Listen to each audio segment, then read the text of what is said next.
Hello everybody, it's Jamie from Old Shipping Lines, and welcome back to a new video. Today, we're diving into the story of an ocean liner from the Holland America Line, the SS Volendam. She was part of the first generation of turbine-powered steamships in their fleet, and held the title of the largest turbine steamship until the flagship Statendam was completed in 1929. But the Volendam is more than just her size. She has an incredibly rich history. In today's video, we'll explore her entire story, from her construction all the way to her scrapping. I hope you all enjoy this deep dive into her remarkable story. As I mentioned, this ship would be owned by the renowned Holland America Line and constructed by the famous shipbuilders Harland and Wolff. Let's dive into the specifics of the vessel. The ship would have a gross tonnage of 15,434 gross registered tons. She would stretch to a length of 575 feet with a beam measuring 67.3 feet. As she was built, the ship could accommodate 899 passengers, 263 in first class, 436 in second class, and 200 in third class. Her cargo holds had the capacity for 484,000 cubic feet of grain, or 453,000 cubic feet of baled cargo. The ship's public spaces were particularly impressive, including a first-class smoking room styled in an early Tudor design, complete with a fireplace and oak-paneled walls and ceilings. Passengers enjoyed a notable luxury for 1922, control over the heating and ventilation in their individual cabins. In terms of engineering, she was powered by 2 screws and 4 turbines, 2 high pressure and 2 low pressure. Each screw was driven by a combination of 1 high pressure and 1 low pressure turbine via single reduction gearing. Her 9 oil-fueled water tube boilers supplied steam to the high pressure turbines, allowing the ship to reach a cruising speed of 15 knots. The SS Volendam was to have a sister ship named the SS Volendam. The Volendam herself was launched on the 6th of July, 1922. She embarked on her maiden voyage from Rotterdam on the 4th of November, 1922, with stops in Boulogne and Plymouth, before arriving in Hoboken on the 15th of November, carrying 750 passengers. Just a few days later, on the 18th of November, she hosted a luncheon for 300 guests. The event featured speeches from various dignitaries, including the Chargé d'Affaires from the Netherlands Embassy in Washington, D.C. On an eastbound voyage on the 3rd of March, 1926, the SS Volendam came to the rescue of the captain and 5 crew members of a schooner that had been adrift for 77 days, without sails and sinking. The following month, during another eastbound voyage in April, a passenger tragically went overboard. On 29th January 1927, the Volendam embarked on her first cruise from Hoboken, with the Caribbean becoming her most frequent winter cruise destination. In 1928, her passenger accommodations were restructured to include 263 first class, 428 second class, and 484 tourist class berths. The following year, she undertook 3 Caribbean cruises, departing Hoboken on 26th January, 16th February, and 9th March. Ports of call included Port-au-Prince, Venezuela, and the Panama Canal. At the time, Haiti was a unique addition to cruise itineraries, with the Holland America Line being the only line to include it in their routes that year. By 1930, the Volendam was equipped with wireless direction finding technology. During a westbound voyage in June of that year, the ship received an unexpected request for assistance.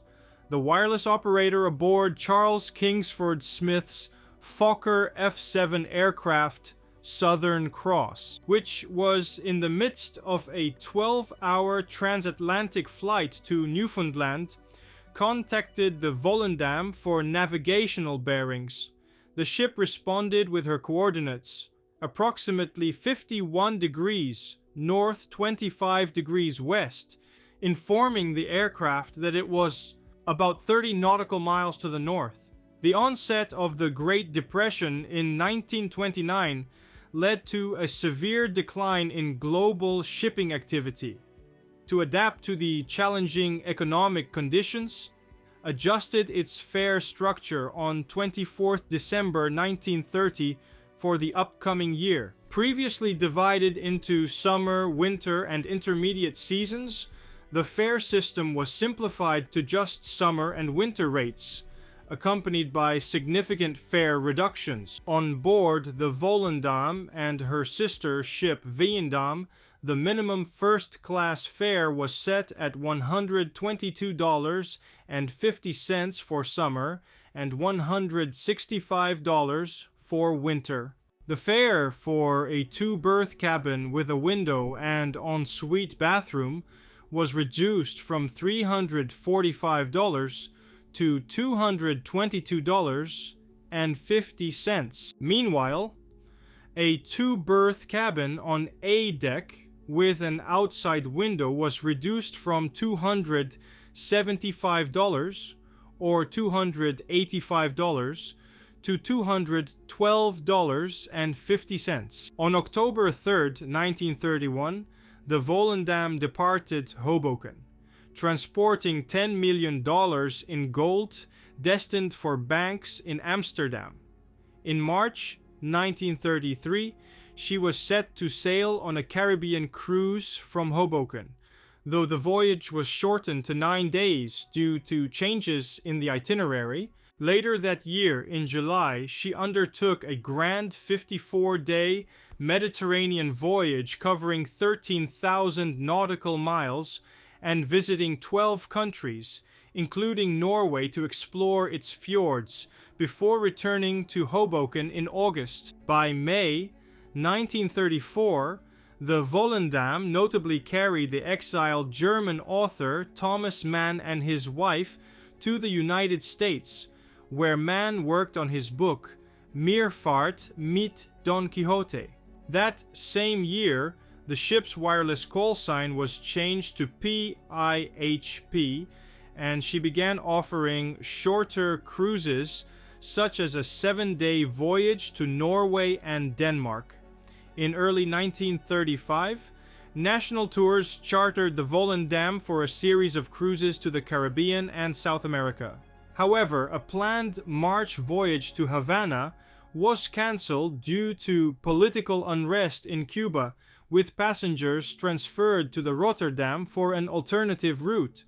That same month, the Volendam made history as the first ship to navigate a newly dredged channel into St. George's Harbor in Bermuda. In July 1935, the Volendam once again embarked on her popular 54-day Mediterranean and Norway cruise from 1933.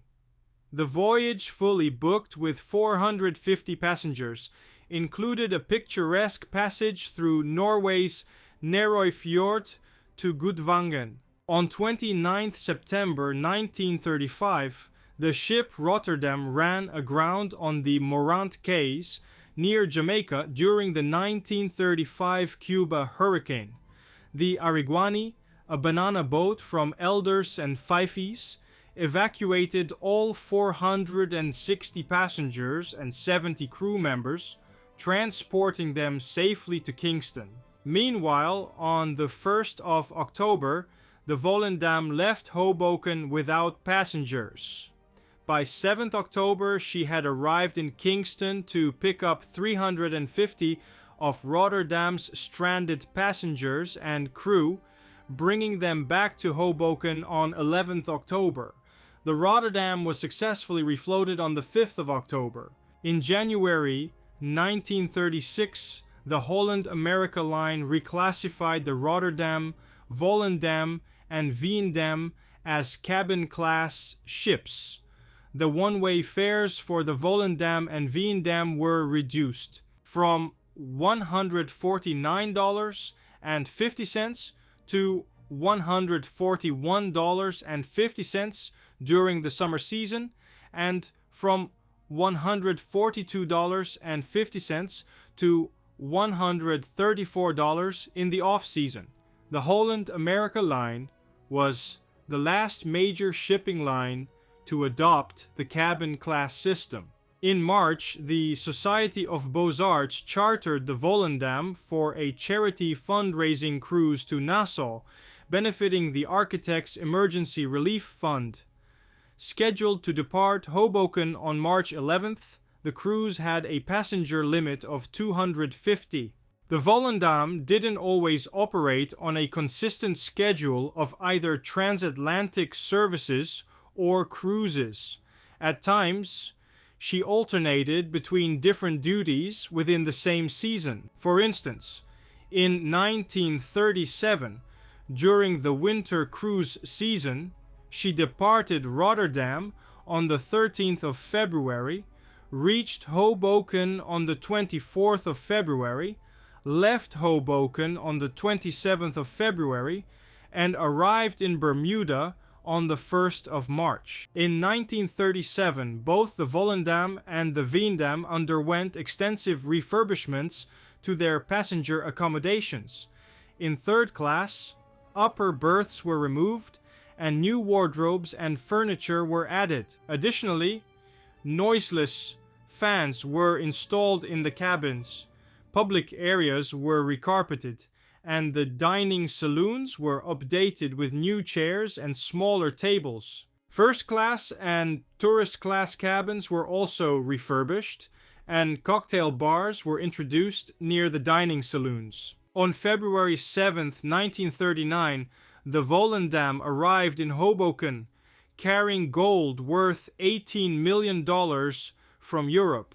Of this shipment, $9,354,000 came from the United Kingdom, and $7,347,000 was from the Netherlands. This was the first installment of a total $66 million being transported from Europe to the United States. On May 5th, 1939, Volendam departed Hoboken with 371 passengers for a 13-day cruise to Bermuda, Nassau, and Havana.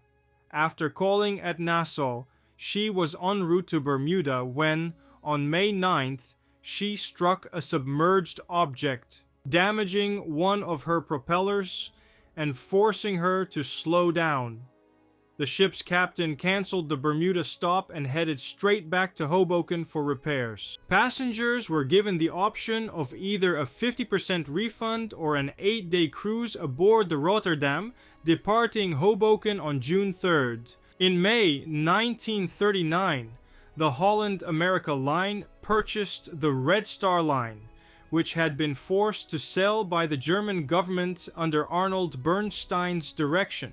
On June 11th, the Holland America Line revealed plans to increase the frequency of the former Red Star service between Antwerp and Hoboken by adding the Volendam and Volendam to the route, alongside the Penland and Westernland. All 4 ships would make stops at Boulogne and Southampton in both directions. The Volendam was set to begin her first voyage from Antwerp on July 29th. On September 1st, 1939, the Second World War began. In response, the Holland America Line had the Volendam's hull painted with neutrality markings, Volendam Holland in large white capital letters amidships, and a large Dutch flag painted on each side of her bow. The Volendam departed Antwerp as planned on September 9th. After stops in Boulogne and Southampton, she was carrying 845 passengers, including 600 US citizens. Among the passengers were Sherwood Eddy and Amadeo Barletta, the Italian consul general to Santo Domingo. Eddy delivered a 90-minute impromptu lecture on the war to approximately 150 passengers in the ship's library, announcing his intention to give a second lecture the following evening. Barletta, however, objected, claiming that Eddy's lecture was both pro-British and pro-Bolshevik. He filed a complaint with the Volendam's master, Captain Jan Webster. In response, Captain Webster issued a notice to all passengers. This ship is Holland territory. Holland is neutral in the present war. It is strictly forbidden by our government to make propaganda or have meetings for or against any country with which our country maintains friendly relations. Therefore, I cannot allow any lectures or meetings to be held for propaganda for or against any government. And please do not forget that we have 22 different nationalities on board. In late 1939 and early 1940, as part of the Allied blockade of Germany, the Volendam faced frequent detentions by the Royal Navy during her crossings between Rotterdam and Hoboken.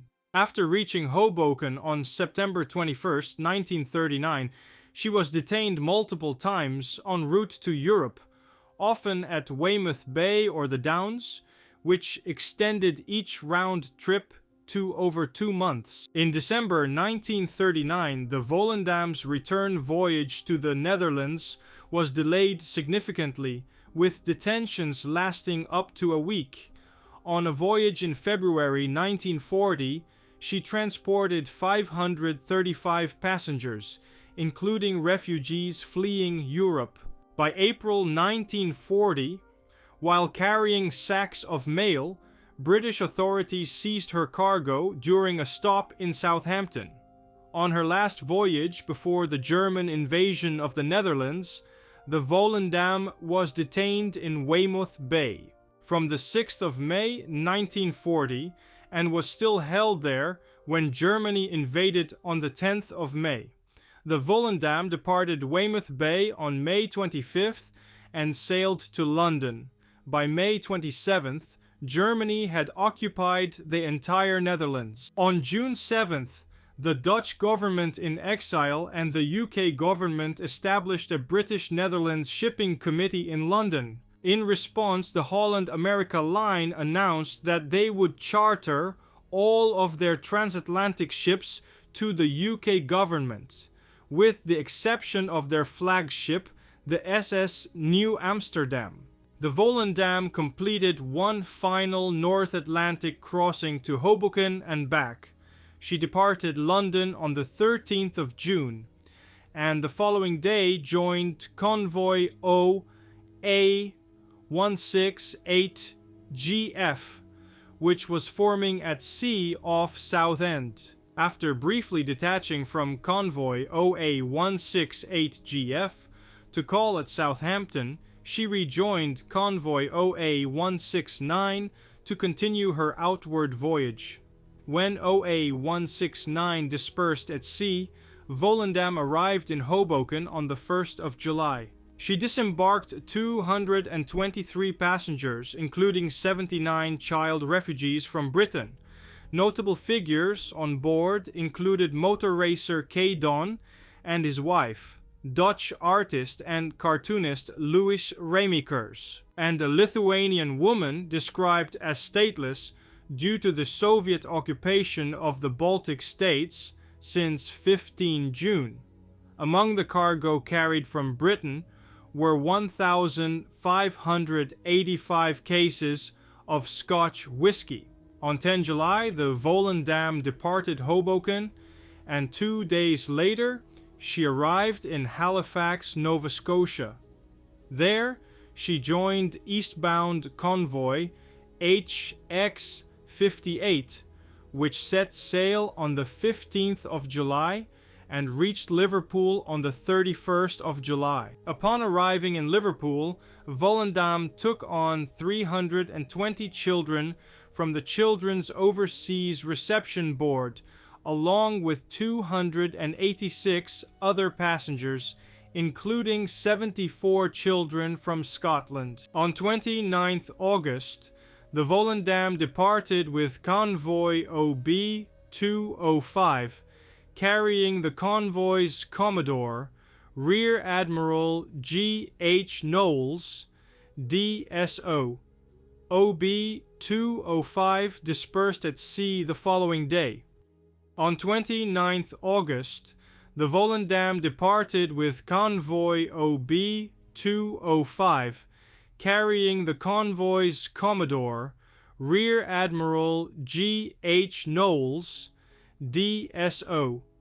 OB-205 dispersed at sea the following day. At midnight on 31st August, the Volendam was in the western approaches at coordinates 56 degrees, 4 minutes north, 9 degrees, 52 minutes west, roughly 200 nautical miles west of Bloody Foreland, County Donegal, when the U-boat U-60 fired 2 torpedoes at her. One of the torpedoes struck her number 1 hold, creating a 52 by 33 foot hole and flooding both holds 1 and 2.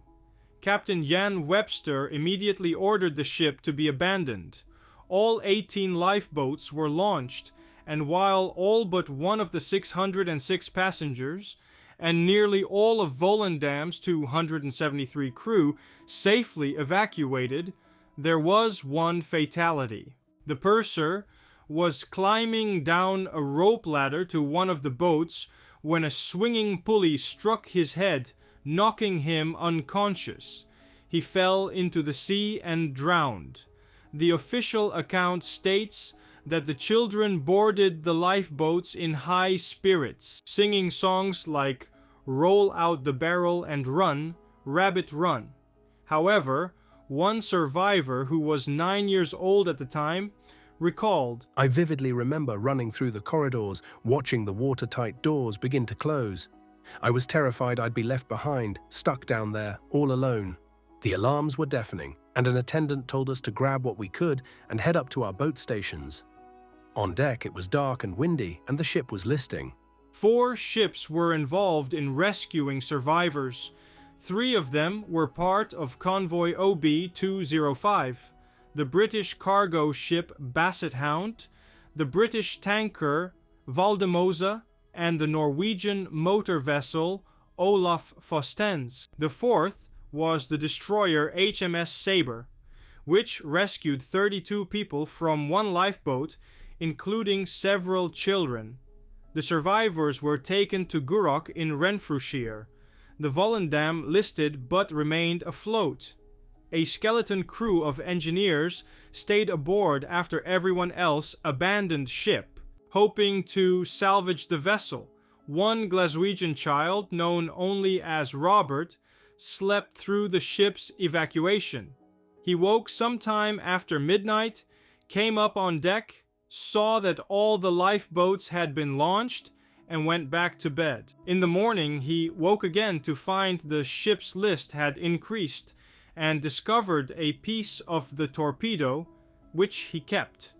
By then, 2 Royal Navy destroyers were approaching. The engineers found Robert and reassured him that he would be rescued. A rescue tug, HMS Salvonia, towed the Volendam to the Isle of Bute, where the ship was beached. The other torpedo from U-60 was found embedded in her bow, unexploded.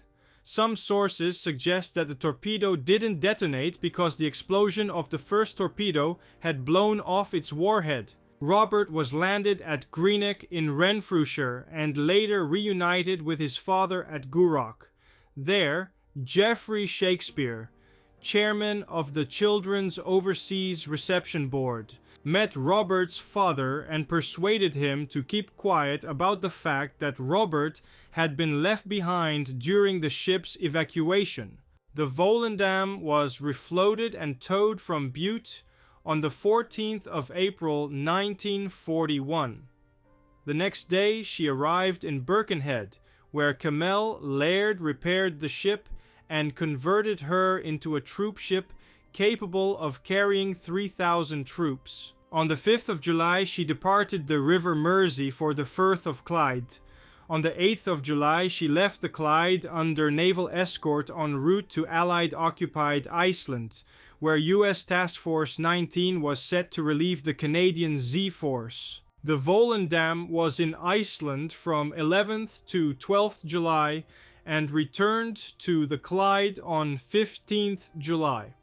The remainder of her service as a troop ship passed without incident. Starting on 27th May 1946, the Dutch government chartered the Volendam as a troop ship for service to the Dutch East Indies. In February 1947, she transported Dutch emigrants to Australia.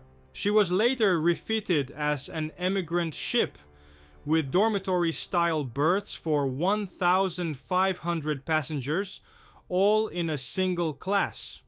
On one voyage, she carried 2,307 Russian Mennonite emigrants from Bremerhaven to Buenos Aires. After arriving, they joined other Mennonites in Paraguay, establishing a settlement which they named Colonia Volendam in honor of the ship. In June 1948, the Volendam began operating between Rotterdam and Quebec.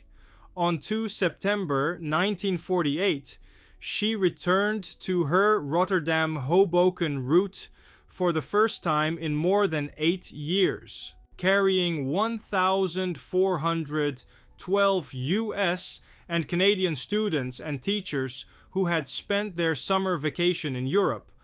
On the 11th of September, while the Volendam was 200 nautical miles off the east coast of the United States, a student from Occidental College in Los Angeles fell into the sea. From a lifeboat where he had been posing for photographs, the ship immediately stopped and the student was rescued.